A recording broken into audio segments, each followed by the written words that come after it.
বঙ্গোপসাগর ও তৎসংলগ্ন এলাকায় আজকের মধ্যে একটি লঘুচাপ সৃষ্টি হতে পারে বলে জানিয়েছে আবহাওয়া অধিদপ্তর। এর প্রভাবে দেশের বিভিন্ন জায়গায় বৃষ্টি হবে।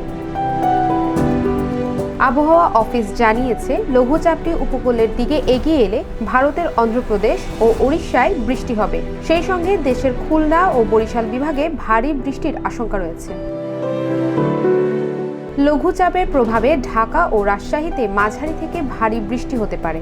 আবহাওয়া অফিসের 24 ঘন্টার পূর্বাভাসে বলা হয়েছে, রংপুর, ময়মনসিংহ, চট্টগ্রাম ও সিলেট বিভাগের অনেক জায়গায় এবং রাজশাহী, ঢাকা, খুলনা ও বরিশাল বিভাগের কিছু কিছু জায়গায় অস্থায়ীভাবে দমকা হাওয়া সহ হালকা থেকে মাঝারি ধরনের বৃষ্টি অথবা বজ্রসহ বৃষ্টি হতে পারে।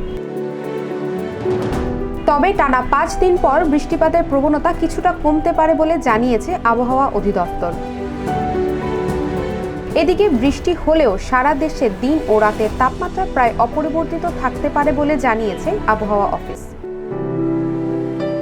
Desk report, global voice 24।